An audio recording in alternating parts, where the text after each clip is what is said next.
Great, thank you. Good evening, everyone. Welcome to the meeting of Council of August 7th, it being 7 p.m. I'll note that our agenda has the land acknowledgement, and I'll call the meeting to order. A note that Councillors Bell and Shepherd are not with us today. They're taking a well-earned break, and we have Councillor Rowe calling in from parts unknown on Zoom. So council, any concerns or conflicts with the agenda?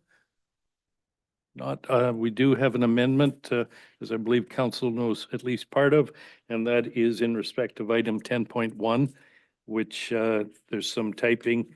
We've got to modify the recipients of the grants, and the amounts in the published agenda are actually 90% of the grants that in fact are being recommended from the Legacy Fund. So with your indulgence, we'll modify the agenda to reflect that it is, for example, the first line will be Gibson Senior Society Hall expansion for $15,000. And the second one would be $5,000 and so on.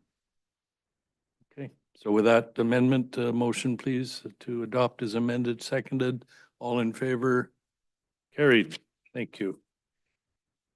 Okay, then we go to the meat of the meeting, which is the appointments of three members of council to the MIA annual general meeting.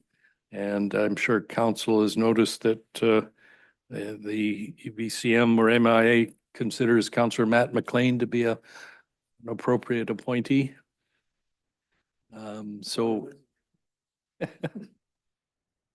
it's convenient. So council, who would like to, this is September 17th, so it depends who is going to be at UBCM on the 17th. And Councillor Inkster, I know you'll be there. And I will be there. I'll be there, but I mean, it's not the biggest point of business, so first ones to speak, get it.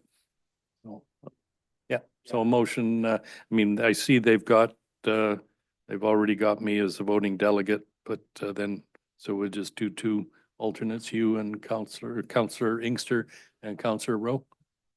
That's a motion. Thank you, Councillor Rowe. Second. All in favor? Carried. All right, then the service agreement renewal for the Sechelt Community Archives. Hi. Hello, Ms. Smith.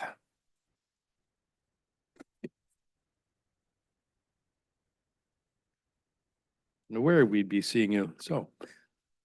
Hi, good evening. Good Sorry, evening. is this on?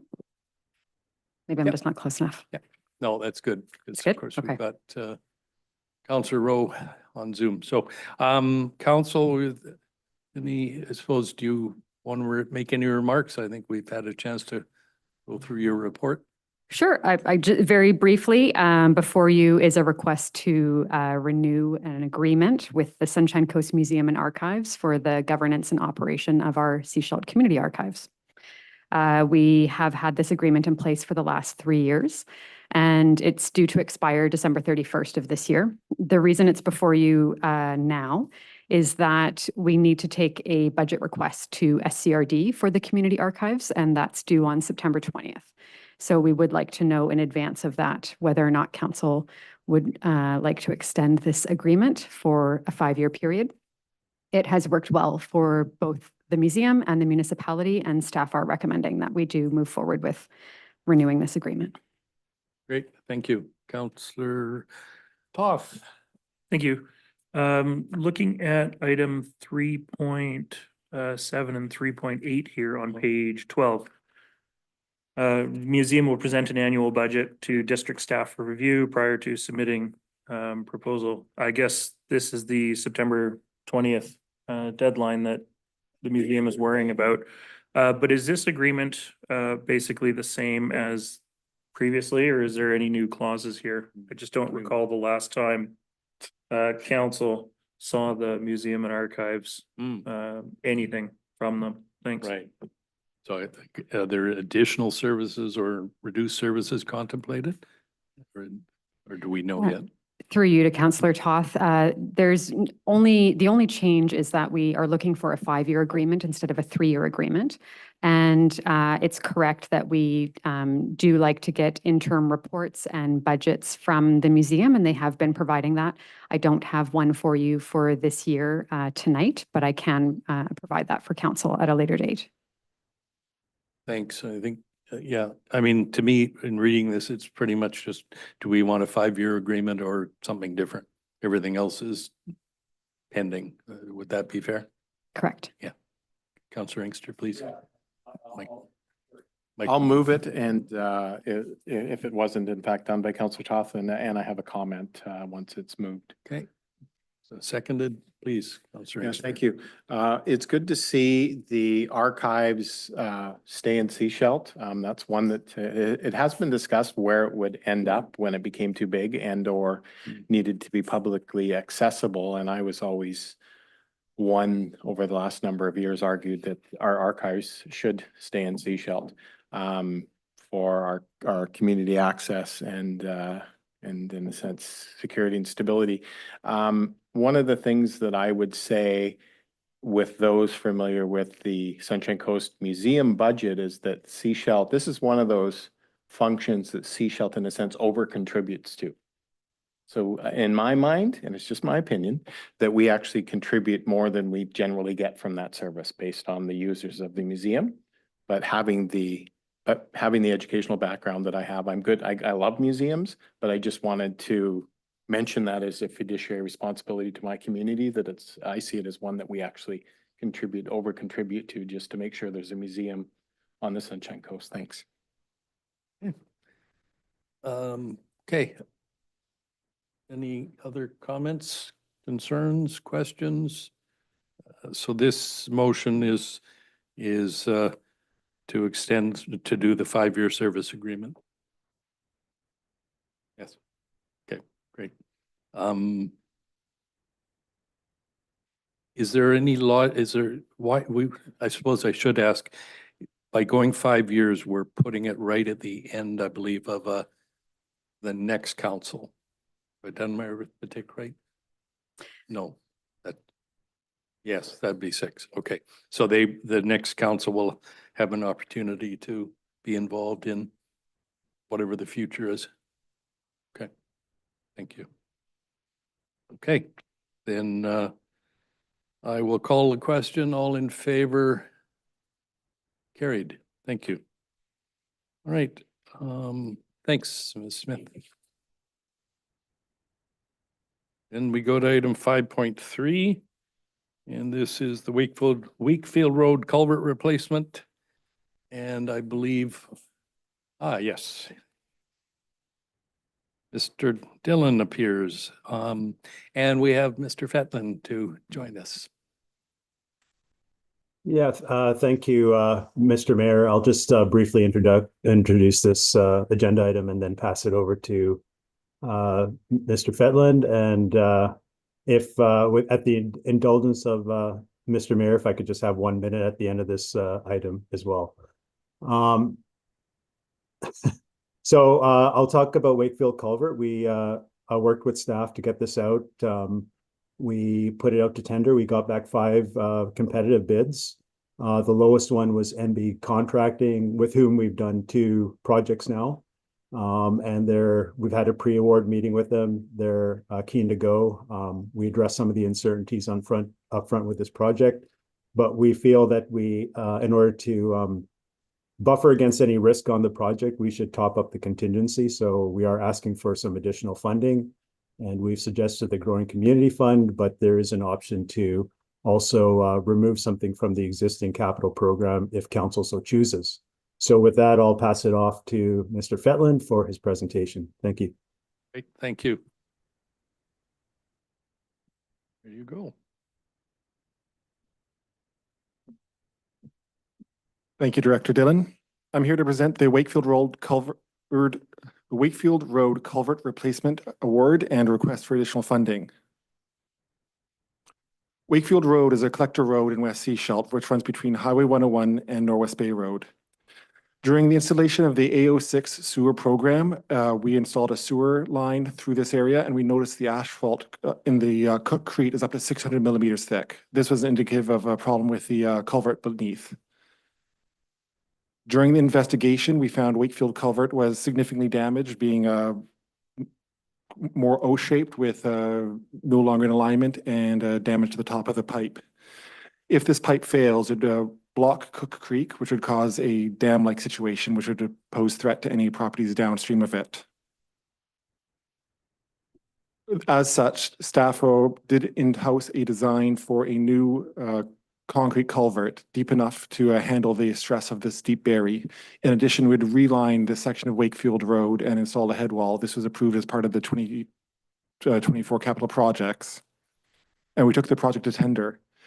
NB Contracting was the lowest bid at $864,367, which is close to $300,000 below the next closest bid. However, when we add the cost to date at $77,000 plus NB's lowest bid, we've already expect to reach a budget on this project of $941,000, which exceeds the available funds of $882,000. As such, we're requesting $300,000, which would bring this project back to the $941,000 expected costs, plus top up the a 25% contingency for unknowns in this excavation. As Director Dillon mentioned, we've already done a notice of intent to award for this project. However, if we get the approval to award this project from council, we'll start off with issuing a letter of award to the contractor and notifying the nearby residents. Construction is expected to run from late August till October, with the works on the culvert being prioritized during this dry season, with the project being completed with late fall, early winter 2024. As such, staff is requesting the additional funding for this project and approval to direct staff to award this project to NB Contracting.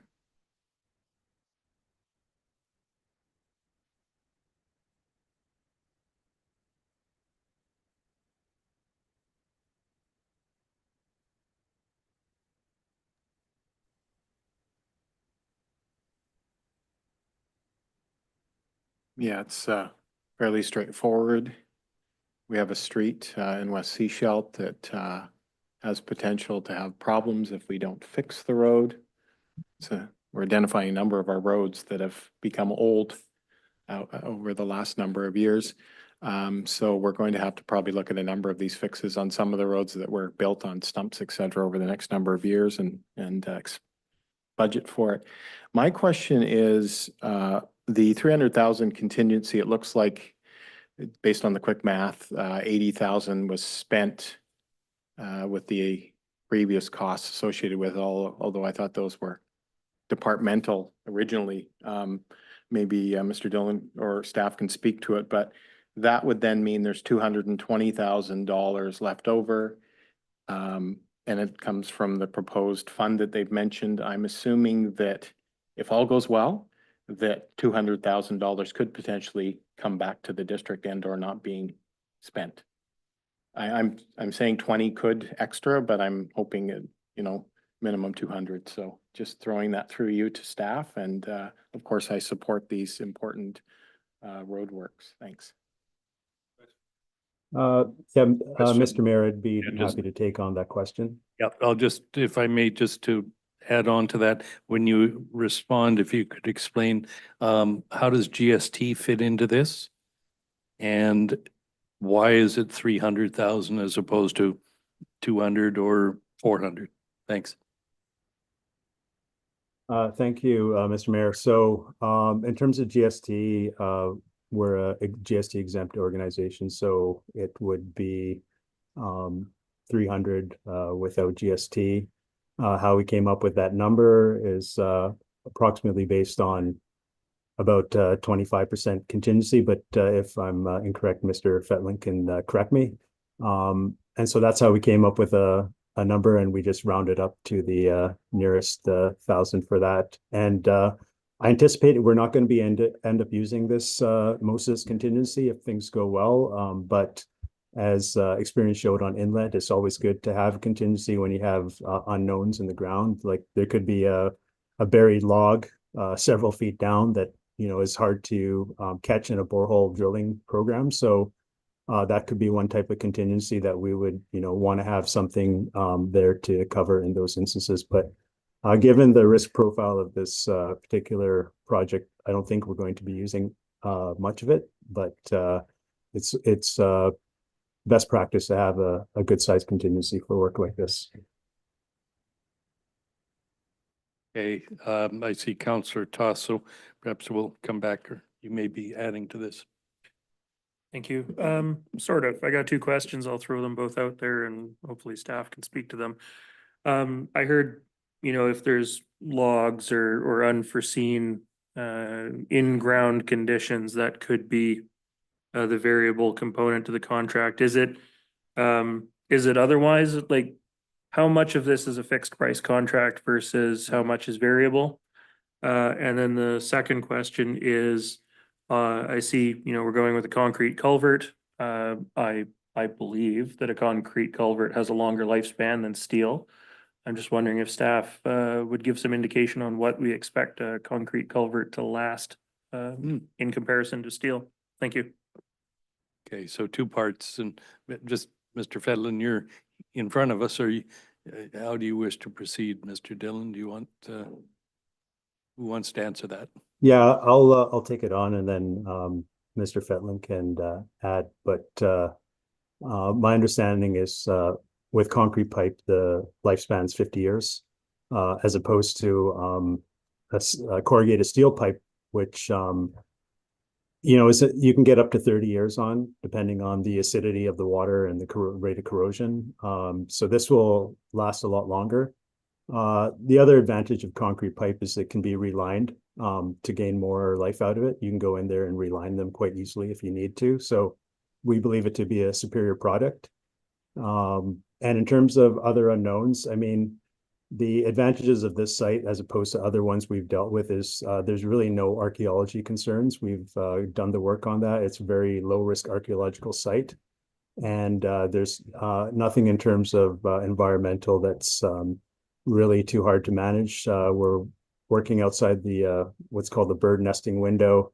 And the intent of doing this work as early as we can is to avoid a high flow situation, so we don't have to deal with a lot of water on site. So that's why we actually expedited this and moved up the tender closing date so we could do this in as much dry weather as we can.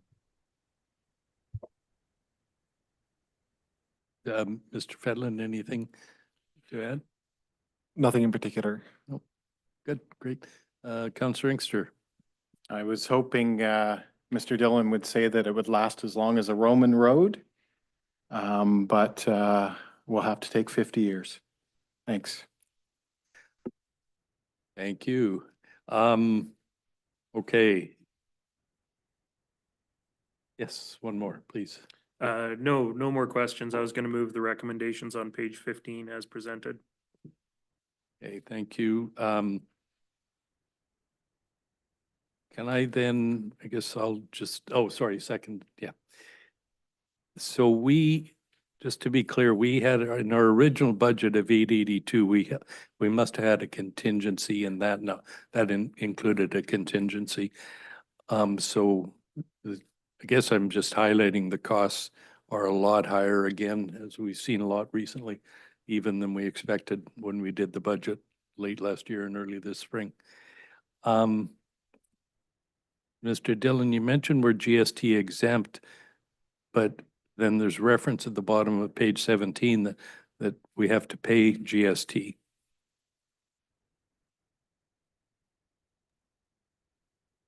Thank you, Your Worship. My understanding is we claim back our GST, but I will defer to the Director of Finance for a more wholesome answer on that. Thank you. Okay, it was the use of the word exempt. I don't think we're GST exempt. No, but- we're not. We do pay it and then we claim it all back. Right. Which case we don't charge it to the project, right? Okay, thank you. All right, anything else, Council?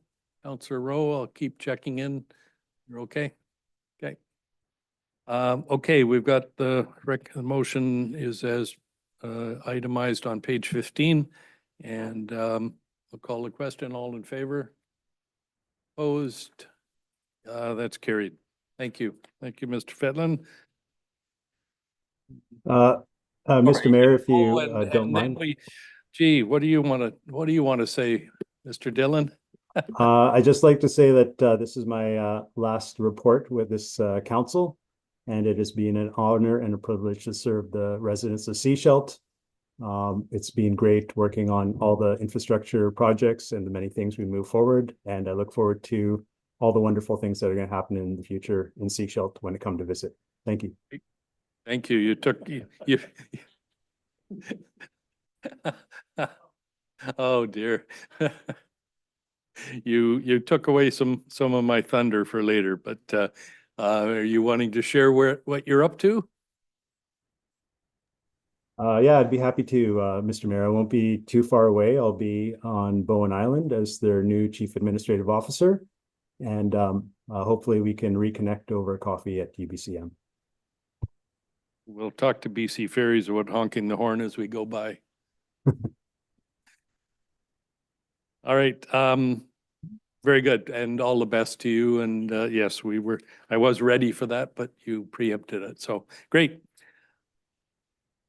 Council, with that, we will move on to the item 6.1, which is the OCP and zoning amendment for École du Pacifique. And I guess we have Mr. Hall with us. And my computer's not moving as fast as the meeting. So, Mr. Hall, how do you want to proceed? Oh, we do have our senior development planner, Tyson Baker. Oh, online, who will good. speak to the report. Mr. Baker, thanks for that. Yes. Okay. Mr. Baker. Yeah, no, good evening, council. Yes, so this is just a rezoning and OCP bylaw amendment to change the land use designation and subsequent zoning to allow for a new school, which has a mixed use of pupils ranging from toddler infant daycare all the way up to secondary school level education for approximately 200 students, including the daycare component. This is just simply, this report is just kind of to gauge council's appetite, if you will, or support of this project.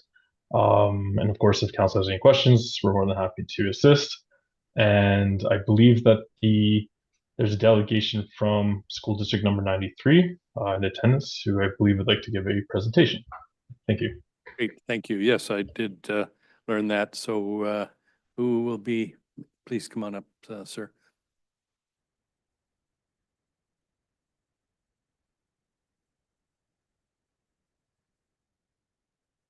There, if you could press the button. Perfect. Thank you very much for having us tonight to make a presentation to the council. So I think the presentation would be on the, yeah, absolutely. Thank you very much. So my name is Sylvain Allison. I am the capital planning analyst for the Francophone School District of British Columbia. And I have with me Craig Burns, architect with the principal architect, who is working with us on this project since the beginning of the project.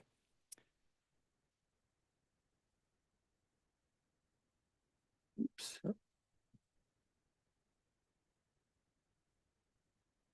Whoops.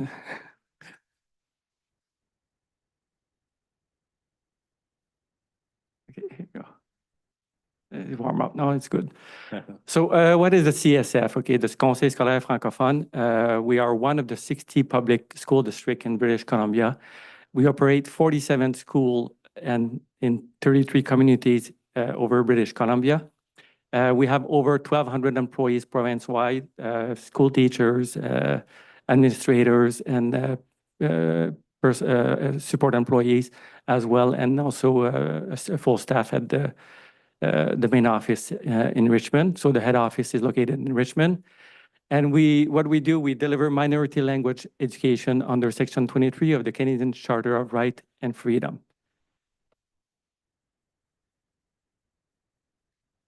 Who do we serve? Well, we serve Canadian citizen of Canada whose first language learned and still understood is French, or who have received their primary school instruction in French in Canada. Children of whom of any child has received or is receiving primary or secondary school instruction in French. And also it applies for immigrants who met one of those three conditions that I just mentioned earlier. École du Pacifique in Sechelt.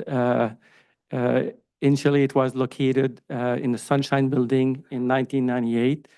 It was moved a few years later to the Trail Building on Shorncliffe Drive, which is owned by the School District 46. We lease on an annual basis with School District 46. Secondary students are currently at Châtelet Secondary School, where they receive part of their instruction in French and the other part in English. So basically, we have our own teachers in the school there that teach some classes in French, and the rest of it, we have an agreement with School District 46, and they are teaching our students other classes in English to complete the program. The catchment area includes Sechelt, Gibson, Roberts Creek, Portmelon, Half Moon Bay, Earls Cove, Egmont, and Pender Harbor as well. So it's a big catchment area. We have a bus system that goes and pick up all the kids all over the place. And right now, the school, the transportation services is offered by SD 46. We have a cooperation with them for many years, and we hope to keep that cooperation going even when we have our new school. Oops. The future for the Francophone student in the Francophone community in the Sunshine Coast. In the summer of 2023, the CSF acquired a site to build a new K-12 school on Medusa Street. The CSF applied for OCP and zoning amendment to allow for school use on the new site. And once the OCP and zoning amendment process is completed, the CSF will enter in conversation with the Ministry of Education and Childcare to obtain funding for the construction of a new school on this site. The enrollment projection shows at least 150 students attending the school in 10 years. So we will start maybe a bit lower than that, but in 10 years, Stats Canada, we get data from Stats Canada, and with projection in the future, we expect to have at least 150 students in the 10 years after the school is built. Benefits to the community. For there will be a Francophone childcare space to be included in the project. There will be playfield access to the community outside of school hours, the community at large. Gymnasium access for community groups when not used by the school, and potential access to other community school facilities in the school if federal and provincial authorities approve funding to build additional community space. For example, we have a project right now going on in Pemberton, and we have like a theater, a small theater that is being built there, and this will be available too as well for the community at large if we get the funding to develop one of those theater. Or also there will be consultation with the parents too as well to see what kind of a community facility they want in the school once it is under construction. The project process according to the ministry. So the site acquisition project is already done, so it's already completed. And once we have the zoning amendment and the OCP and zoning amendment completed, we will go to the school construction. And basically what we do at the Francophone School Board, like every other school board, we submit capital plan on a yearly basis. And the school here in Sechelt to replace École du Pacifique has been in the capital plan for many, many years now.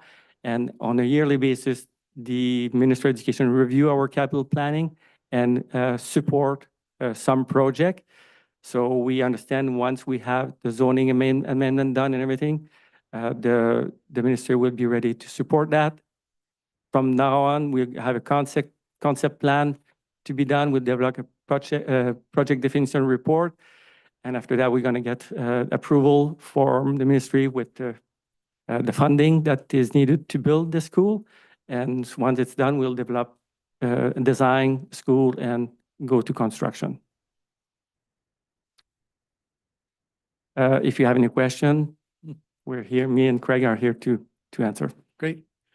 Thank you very much. I think, and I'll remind everybody, we have Mr. Baker as well online to answer questions. So Councillor Inkster.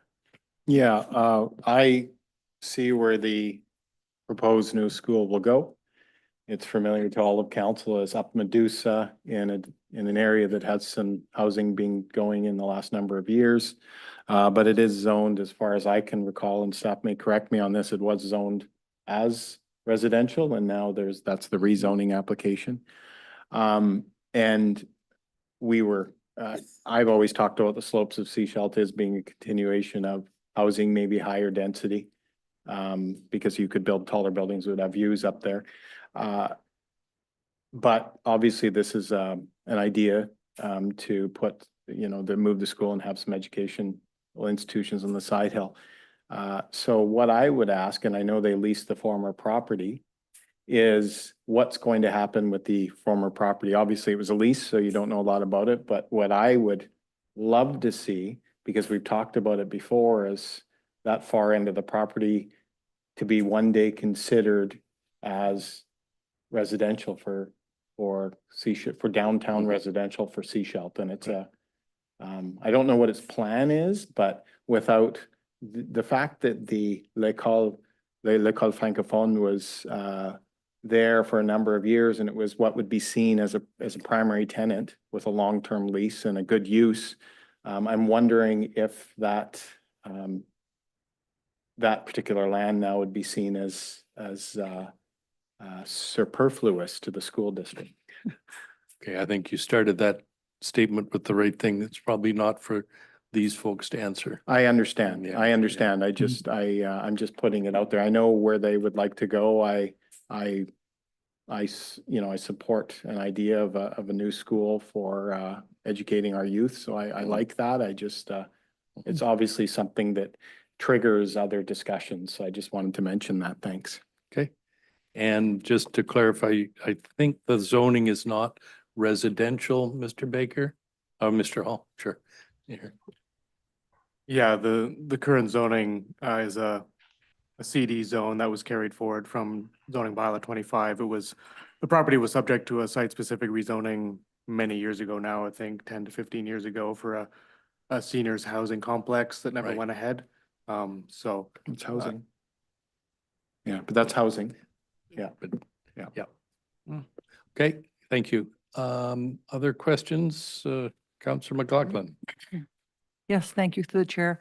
I'm just wondering if the CSF have done any geotechnical studies or any investigations on the site.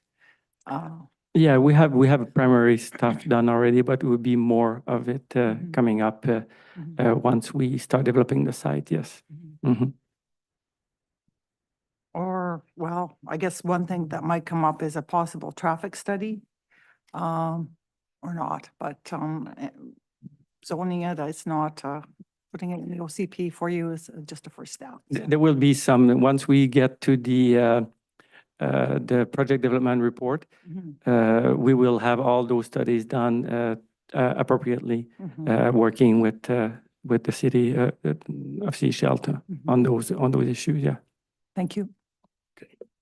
Good, thank you. Yes, Councillor Toth, please. Thank you.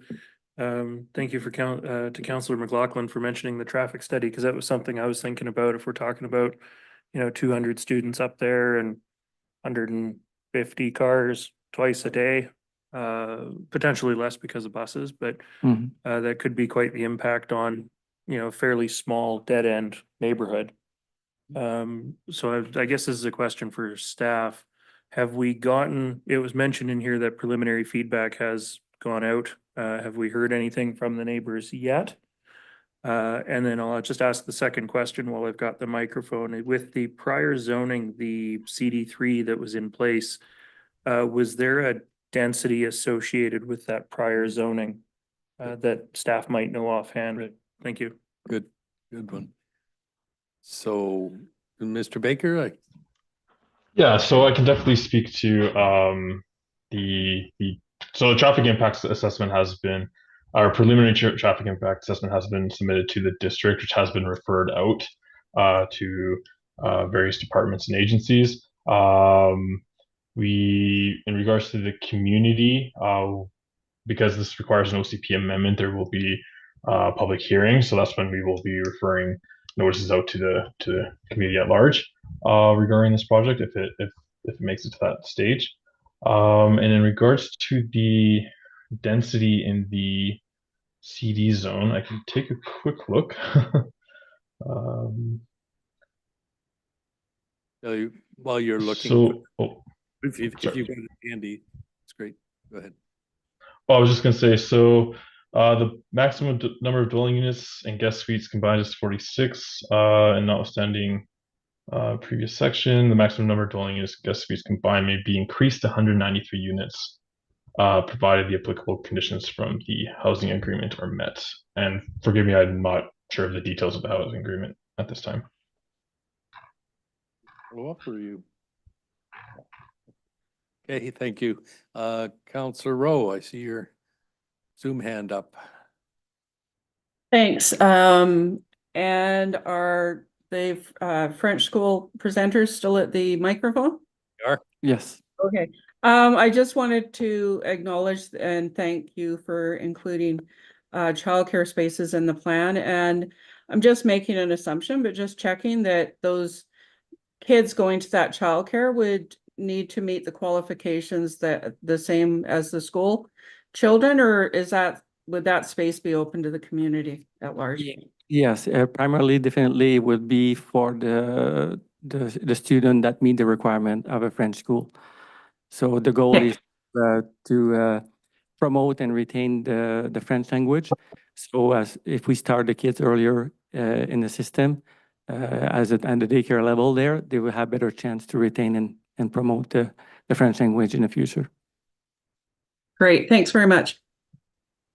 Councillor Rowe, you took my question, but just to follow up, so then children of Anglophone parents wanting their children to learn French and grow up in a French education would not qualify for the daycare?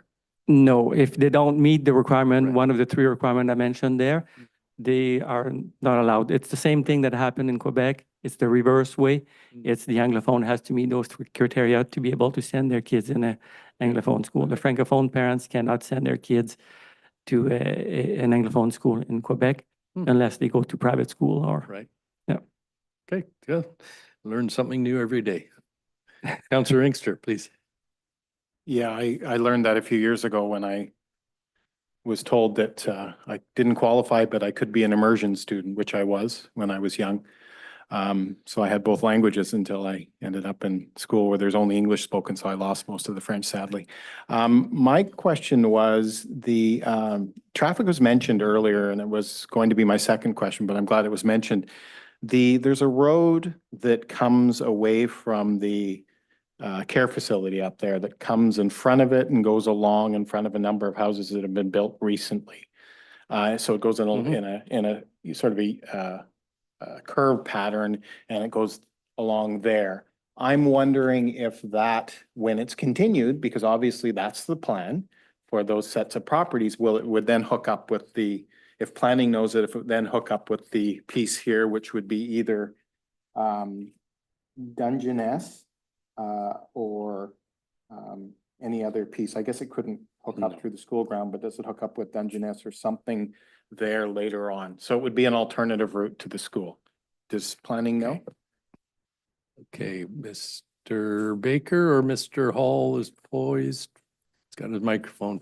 Yeah, at this time, there are no alternate routes to the school planned for. It's basically Medusa Street all the way, which kind of dead ends at this property. There's no Um, The only potential future access to the school site might be from the west if an extension of Clayton Avenue comes up from the south Right. and could potentially hook into the western side of the school. But that's about the only location at this time, and that's still far future potential. Right.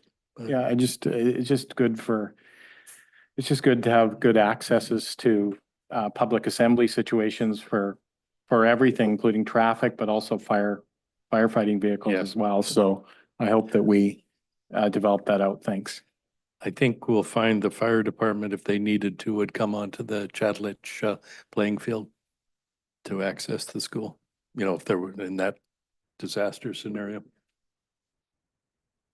Okay, council, any other questions? Councillor McLaughlin? Yes, thank you, through the chair.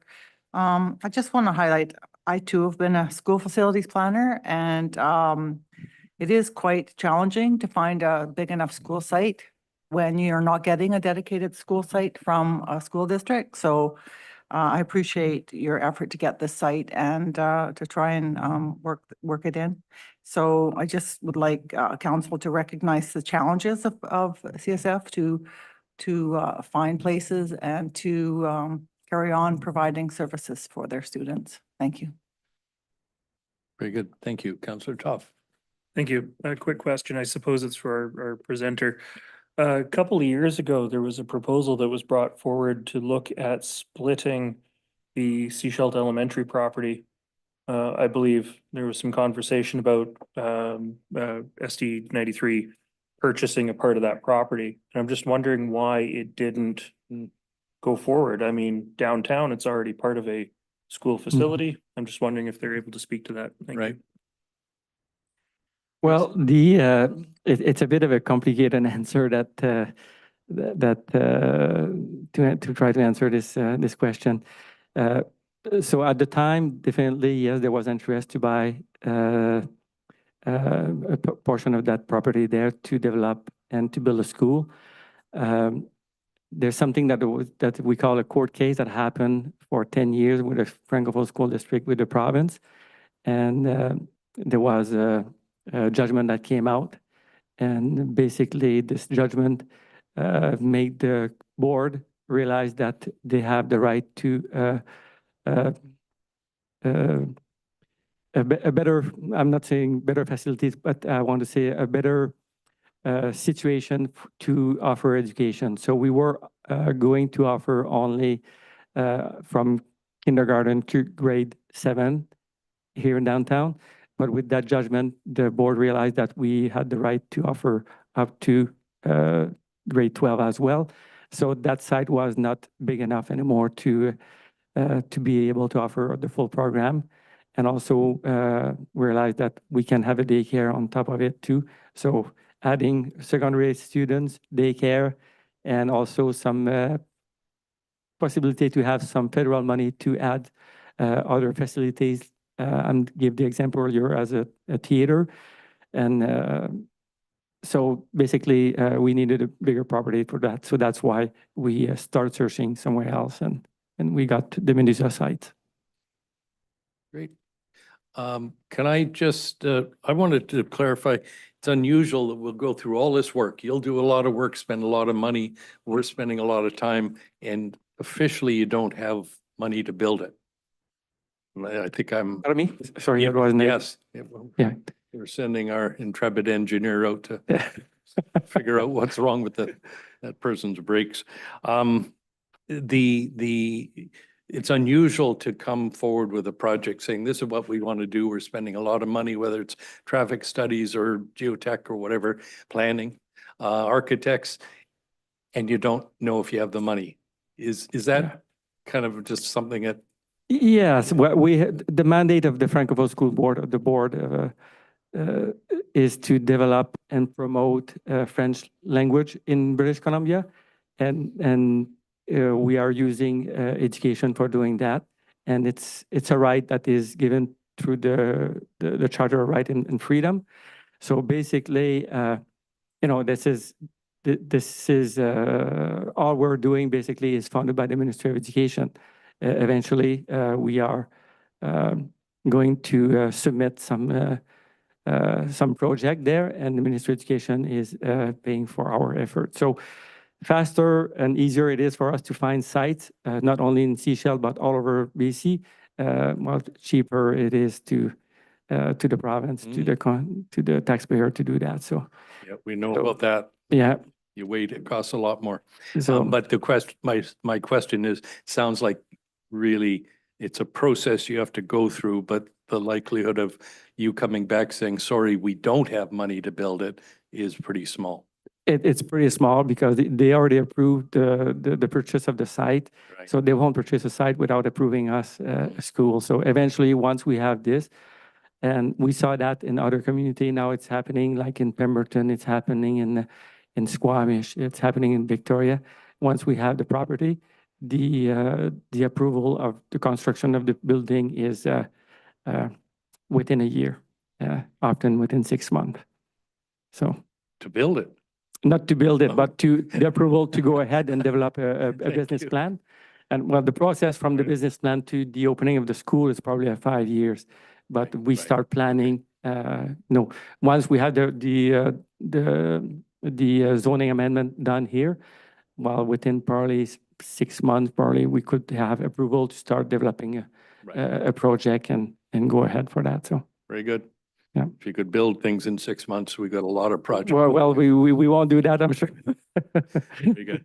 Thank you, sir, for Well, your You're very presentation. welcome. Yeah. Thanks to the council for Yeah. having us. Thank you. Thanks. So council, we got on page 19, we've got the recommendations from our team. And I do know that our acting corporate officer wanted me to make a point that if we proceed with these recommendations, item 1, if we do vote in favor of item 1, then we will not have to read the actual bylaw, which follows in our agenda package. So when we vote on this, my understanding is that we're giving first reading to the document that's attached as, well, Appendix 2 or maybe 3. So with that, if that's not totally confusing, Councillor Toff. Thank you. I appreciate you emphasizing the process change because that's new and I like the idea of streamlining it a little bit. So I'm happy to move the recommendations on page 19 as presented, 1 through 5. Very good. And I see a hand up for a second. Okay, you ready for the question? All in favor? Carried. Great. Thank you, everyone. Merci beaucoup. We then move to item, we go to the minutes. Yeah, it's been struggling. Okay, so council, we go to page 29, and these are the minutes of the meeting of July 17th. And there. Has anybody figured out what is causing that noise?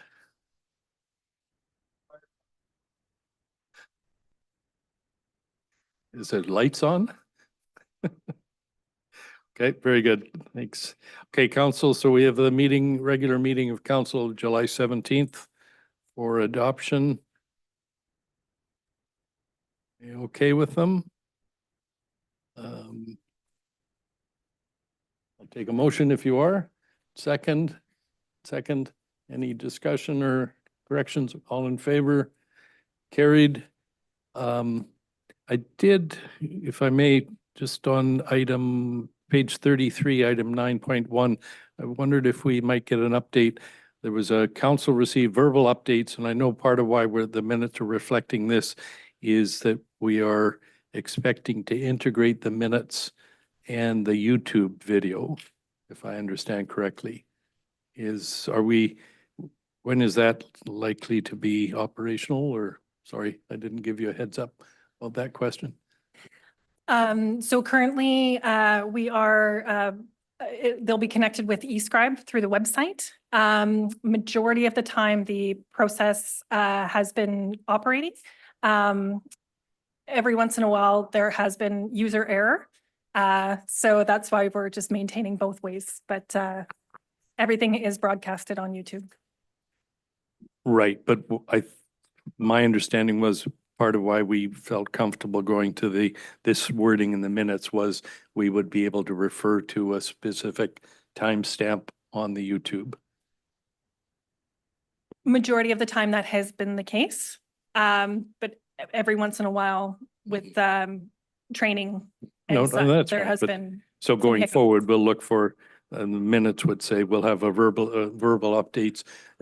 If people want to watch, go to 1 hour and 12 minutes of YouTube video. Absolutely, we're happy to include a timestamp within the minutes themselves. Great, good, thank you. I think that's an elegant solution. Council, then we go, sorry, so I did get a vote on that, so we'll go to page 35, and these are the minutes of the regular council meeting of July 24th. And just before we adopt them, or in fact, I guess I'm going to suggest that we want to seek some clarity, and perhaps as a result, we'll defer adoption, because at this meeting, I made a statement that I think is pretty important, and I voted against the motion to go into closed meeting.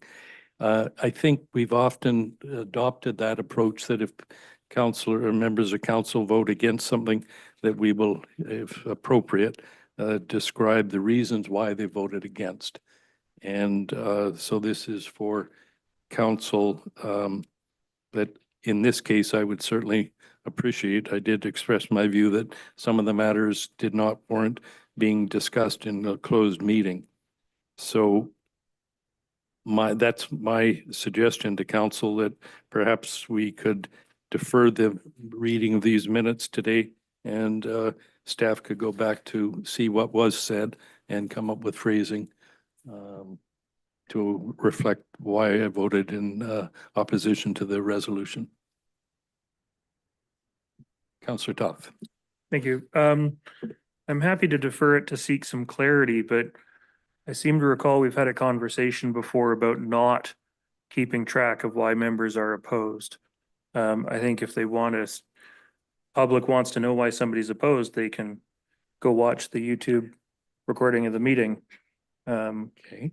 Yeah, I think this has been a point Okay, of contention in the past. that's a good approach, in which case we would, as we roll this out, we'll have timestamps for things like that. Okay, Councillor Yes, McLaughlin? thank you through the chair. Yeah, I agree with Councillor Toth. I disagree a lot, and early on in council, I said I would like to have my reasons noted sometimes, and it was clearly said, no, we don't do that. So I have to say a lot on YouTube because that's where I get to be heard, but it's not typically in the minutes. Thank you. Okay, council, how would you like to proceed? These are before us for adoption or deferral. I'll move to adopt. Okay. Second. Councillor Rowe. Okay, Second. discussion, all in favor? And I'm opposed. Thank you. We move to then the minutes of the next meeting, July 19th. And can I clarify, I didn't go back and check, but were Councillor Inkster, were you and Councillor McLaughlin not in attendance, both of you? Yeah, I I was going to note that we were in attendance, but we might have been in a minute late, but it was not recorded, but we were at the meeting. That's, Remember Darren came in and I came in. I recall that too.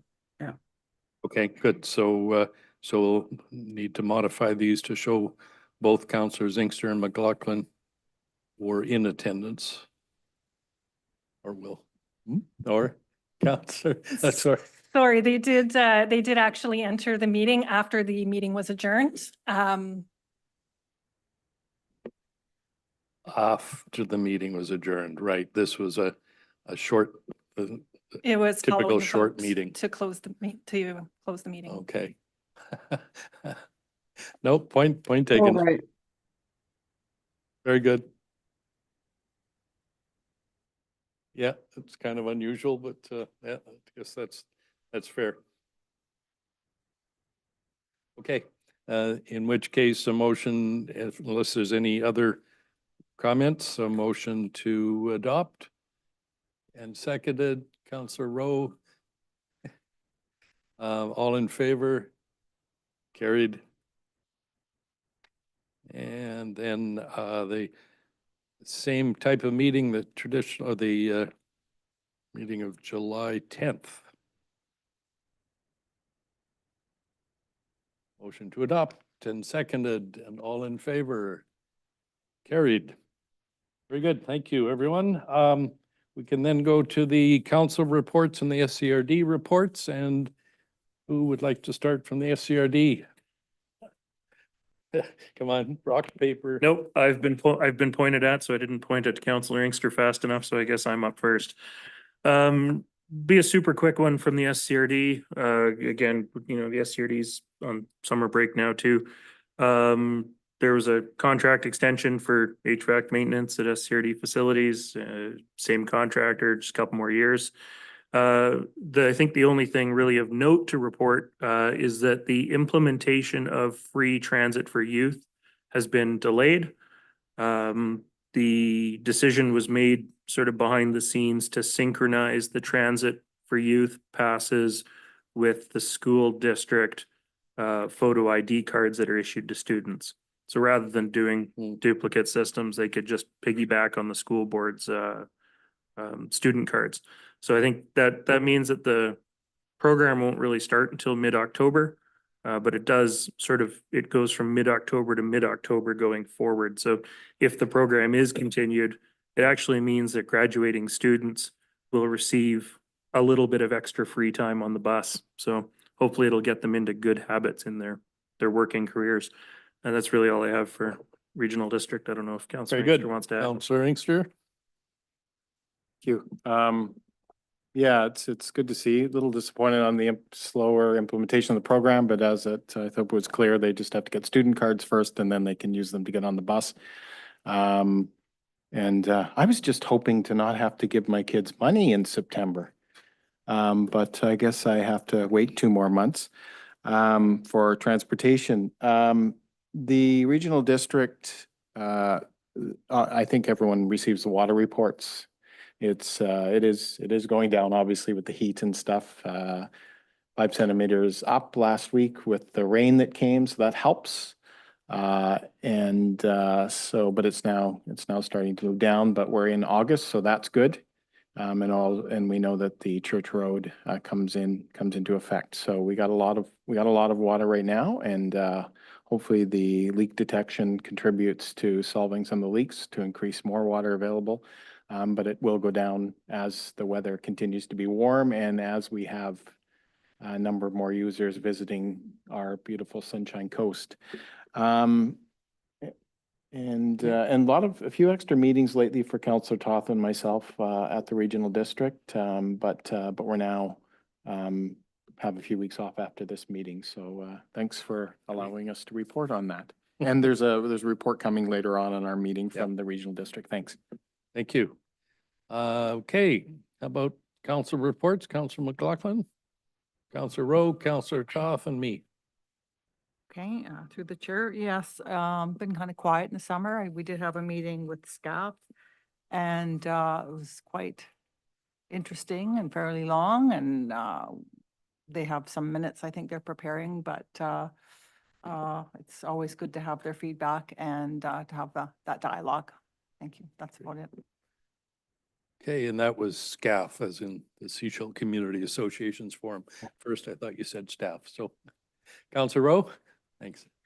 Yes, I too was at a pretty epic SCAF meeting. Today I went to a steering committee meeting for the community action team, which we haven't had for about a year. If people recall, we used to have a CAT team on the coast that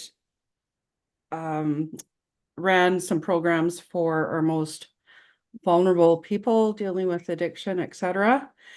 And that contract was held by somebody off coast in Nanaimo, and that really didn't work very well for the Sunshine Coast. So, long story short, that contract ended and we've been working to find a fiscal agent to hold the contract that's local.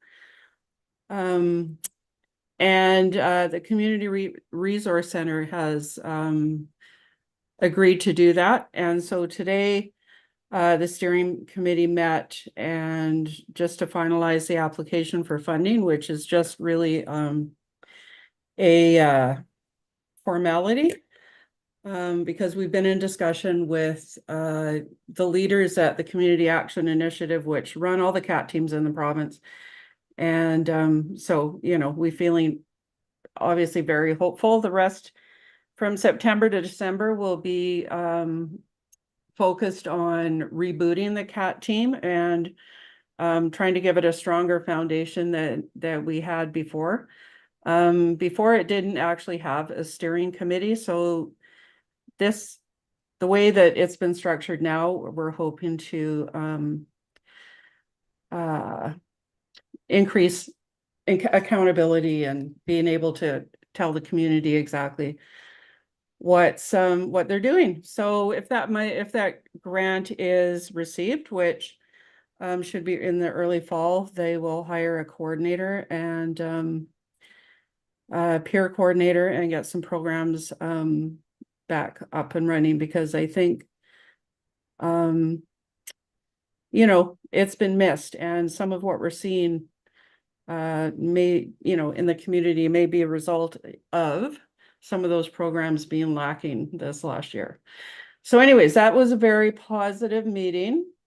I've been meeting with some community members who are very concerned about community safety, as I'm sure you are all aware of, because you've probably seen it in your inboxes and the paper and stuff. And there's a big desire to have a community meeting. We'll call it a town hall for lack of a better term. So I wanted to bring that here today because I would like this. It's not something that I necessarily expect or even want staff to attend as staff members, but I would like, I think we need their help to, you know, book a venue and such. And what we're trying to look at is the third week in August. The mayor and myself met with the team from the RCMP yesterday, and they are keen to do this. But they do have some scheduling challenges that, you know, we're really cornered into when we need to do it. If we want to have the community police officer in attendance, which I think is pretty important. So I wanted to put that out there for council, and perhaps I can you know, make a motion to ask staff to confirm what our balance is in the community safety budget, if we have budget to book a hall and a facilitator, essentially, is what I'm thinking. Do you have any? I can't hear you, Mr. Mayor. You can't hear me. Yeah, no, I can. Okay. Yes, I certainly second that motion. Yep. I think you've said it well. It is August 22nd is the working date that fits for the RCMP schedule. And I think it's fair to say we feel it's important, council, to get on this and hear from the community and perhaps educate the community. I think there's some misinformation of what is or isn't being done. So a chance just to, for everybody to chat. So yes to the motion, because we do need a venue. And I don't know if that request was made. I don't know if there's anything that Mr. Yates or is there anything you or your staff can offer us? Thank you for the question. The senior center is not available on that day, and so we're looking at other dates that week at the senior center if that is the preferred location. Okay. Okay, so for this purpose, the motion is to get staff to help us. So perhaps we can take the logistics of that offline. Sounds Yeah. good. And then the second part of the motion, is there something, you're able to offer us any insight? Is there a budget? We need to do something to, I can't imagine it being more than what, Councillor Rowe, $1,000 with the facilitator? If we have a local facilitator who's willing to do some good for the community, I think $1,000 is probably covers it. We have that in the budget. Very good, thank you. Thank you. Okay, so that's a motion for staff to help us get a venue, and yes, we don't need to put the part about the budget because we've been told we have enough. Okay. I seconded that motion. Any discussion or questions, council? Okay, all in favor? Carried. I just have one more thing to say, and it's about hockey. Just wanted to give you an update. The seats going in the arena are in Vancouver. And there is a work team plan to install them in the week that we're supposed to install them. And I can't remember exactly. I think it's the second or third week in August. And puck drop for the first home game is September 14th. If you want to ride the fan bus with me on September 6th and go to Abbotsford for their first game, let me know. And I'll hook you up. Go Tsunami. Foregoing was an unpaid solicitation for the tsunami. Very good. Thank you, Councillor Rowe. Councillor Toth. Tough act to follow. Yeah, I'll keep it fairly short. I've already sent an email out, but I just wanted to say thank you again to Director Dillon for his time with the District of Sechelt. I think Bowen Island sounds like a fantastic opportunity. And yeah, look forward to seeing him at UBCM. Got my water meter a couple weeks ago, despite being a 41-year-old house, no leaks. So I'm really happy for that. Otherwise, I've been nothing really on council to report. I've been out in the yard doing some yard work, which means that I did have to lay a little bit of new grass seed today. However, today I also moved all of my outdoor water use onto my 1,500-gallon rain barrel. So while I might get some weird looks from the neighbors running the sprinklers, just like the District of Sechelt watering trucks say, it's not SCRD drinking water. And that's my report. Thank you. Very good. Okay, well, please.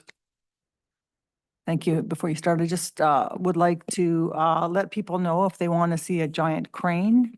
There's one in downtown Sechelt putting up the Lions housing there. A very deep hole. I had no idea that the sand went down so far. Total sand. So it's a very interesting process. We're kind of glad that hopefully most of the blasting and shaking is over now, and things are moving along. Yes, thank you. That's just up here on Ocean. Very good. 2 meetings in the last week with the Minister of Emergency Measures and Climate Readiness, including today, talking about the Chilcotin River and the fires. I think the takeaway, which we all know, but I'm going to say it again, be careful, be alert, and be prepared. It's happening in places that I'm sure we all know people that are in those areas, and they didn't expect it, and it's happened to them. So be prepared. I had the pleasure today on behalf of council to deliver checks and get pictures taken with for the community investment program. And so that was a treat.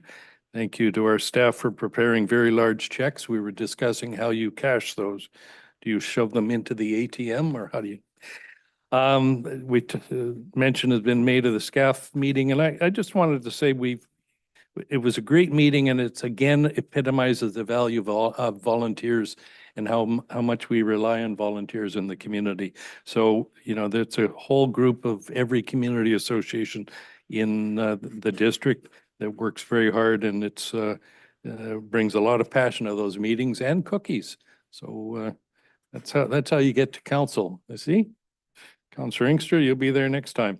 On the 26th of July, I had the honor of participating in the official opening of the new Legion premises.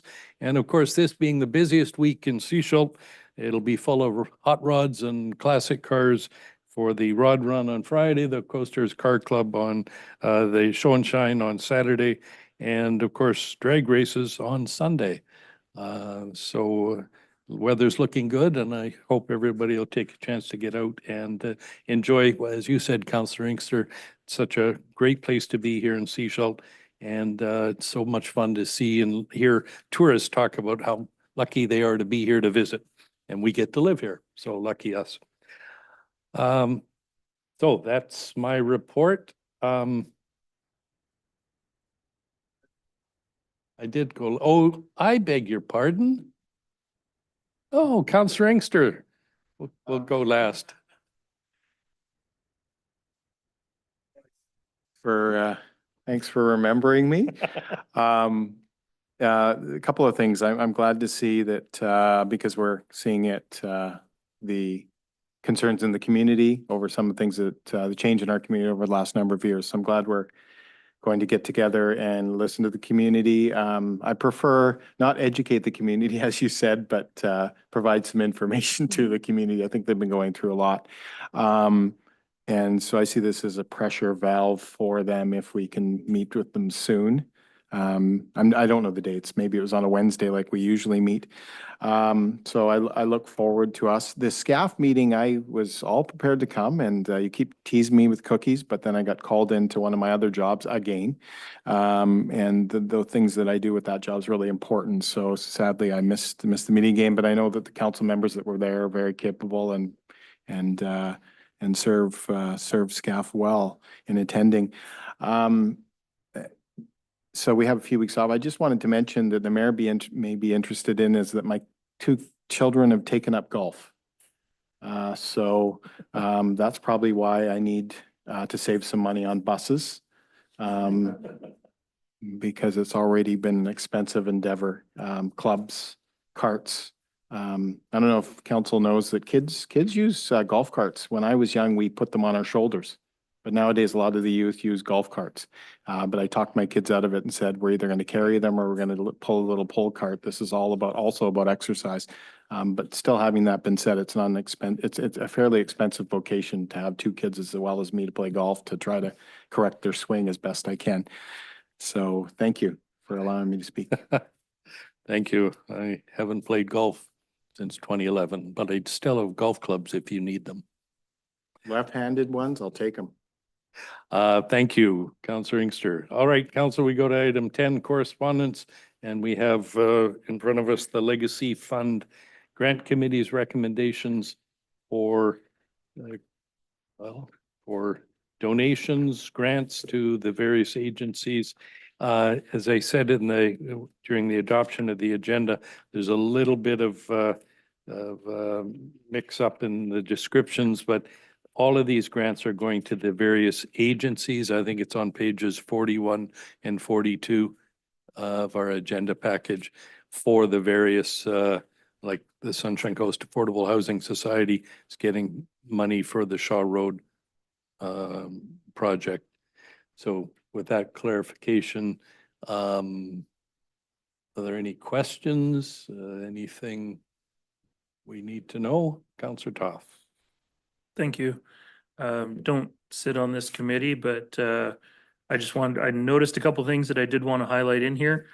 I do appreciate at the very top of page 43, as part of the community bulletin boards, the committee asked the community forest if it would be possible to get some custom milled lumber through the community forest. And I think it's a thing that our community forest does for a lot of groups out there that isn't really recognized as much as it probably should be. Even in opportunities where they're not able to provide cash or enough cash, they are able to provide a lot of in lieu lumber, wood, logs contributions. And then the other thing I wanted to highlight, I'm totally supportive of all of these. The Half Moon Bay Community Association on page 42, the Cooper's Green Hall kitchen renovation. I assume that this funding is contingent upon them signing an agreement to take over the management of Cooper's Green Hall, which they've got a expression of interest into the regional district, and there are discussions underway. But as far as I'm aware, nothing has actually been finalized yet. So I guess from a process question, what happens if they can't come to an agreement? Is this money returned to the community forest? Is it? Yeah, thank you. I think that I can check with Sarah, but that was part of the discussion. Yeah. Okay, so process-wise, we're approving this with a gentle reminder to ensure that. Yeah. The assumption that that agreement is signed. Yeah. Right? I'll just say a couple things. One of them, Councillor Inkster pointed out, like, where are all the Seashell applications? There was just a SCAF that put in an application. That being said, the community forest does harvest in these other areas. So in my other life, I work in seniors care. So anywhere that I see anything to do with food security, I'm on board with that. I don't know if people are really aware how food insecure many of our seniors are that are still housed, but not secure in other areas. So whenever I see a kitchen renovation like Half Moon Bay or the Gibsons, that says to me, there's a place there someone could start a food program, a meal program, right? And because we do hear that out there in the community. The amenities for the affordable housing is for a playground. And these bulletin boards that SCAF have a architect that did the drawings for them pro bono. They are pretty sweet looking. So they're not gonna, obviously this is not gonna build the myriad of ones that they wanted, but it's a really, really great start, and we'll see if it goes as smooth as they think it will. But as usual, there's twice as much requests as there was funding, so. And I think the other part of your question, we didn't have many applications from Seashell. No. Yeah, just to point that out, like there aren't any that we left off that were from Seashell. I don't think we left any off. I think everyone got some money, if I recall. Is that right, Councillor Inkster? Yeah. Yes, he's Yeah, nodding. I'll say Okay. something All right, too when we get a Councillor chance, Inkster. yeah. When Councillor Rose done. I'm done. Okay. Nope, your microphone didn't work. Oh, I guess I was talking a lot previously. I know that's hard to believe. I think these were vetted by the forestry company, and then it came to us. And yeah, I believe there just wasn't any other applications from Seashell, which I always ask. I'd love to see more from Seashell, but there was this really good SCAF idea put forward. I would say through you to SCAF, and hopefully we can monitor their project to make sure that they get some good hearing from the community forest. Because this is our corporation, and I hope they can work with our community groups to make sure that they get bang for the buck as well as the lumber that they requested. Let's see what happens, but hopefully they can keep in touch with us to say, we may need a little bit more, or I wish this had worked better so that we can do our level best to help our community groups out. I hope to see in future more from Seashell. Yep, I think we all agree with that. Yeah, I know that others may not. They see it as because we harvest in other areas, but I always remind people that it was the District of Seashell that stepped forward a number of years to purchase shares and or develop this company. So it is for Sunshine Coast benefit, but I always have a warm place in my heart for Seashell-based projects, considering we're the sole shareholder. Thanks. Very good. Okay, so council, this is before us for approval as referenced in our agenda item 10.1. So a motion, if it pleases you, that the various grant committee recommendations as amended be approved. Second, any further discussion? All in favor? Carried. Oh, sure. You got your money, now you're leaving. No, it's one of the better parts of our job, that's for sure. Thank you for all you do as volunteers. Yeah. Okay, council, we'll go to our last item, which is the letter from Chair Leonard Lee regarding the Community Climate Action Plan on page 60. I'm not going to speak to this at all. However, I did want to perhaps put forward a motion. There is an offer in here to have Manager Raf Shea or another member of the SCRD staff come to council to present. And so I'd like to put forward a motion to invite the SCRD to present the Community Climate Action Plan. Okay, and that's a second. Yeah, second, I Okay. just speak to that. Of Thanks. course. I think that council will find, if they haven't already heard Shay speak, that he's really on top of this issue and this topic. So it'd be good to have him here, and we can hopefully maybe send some information ahead of time. And there is this report so that we can ask some good questions, and staff may have some questions, because I mean, we pay for this report at that table. Yes. So we should look at this report as some things that we can do at the District of Sechelt to reflect that report. Yep. Yeah, I thanks. agree. I would go further. I'm happy to have Mr. Shea come, but I know we've got two of our team that have worked very much in this, and I'd like to see the whatever presentation maybe come from maybe there's representatives of all the governments. But for now, we've got a motion to invite Mr. Shea or other members of the SCRD to attend. Is that to present their Community Climate Action Plan. Okay. Any discussion on that resolution as opposed to the rest of the document? Well, through the chair, I was just thinking that we haven't heard from Mr. Shea for 3 years, but he's been very busy with various crises. He hasn't really had time to see us ever since I saw his presentation on World Oceans Day and showed a map that showed potential flooding for Sechelt. I thought I better get into municipal politics because this was really scary.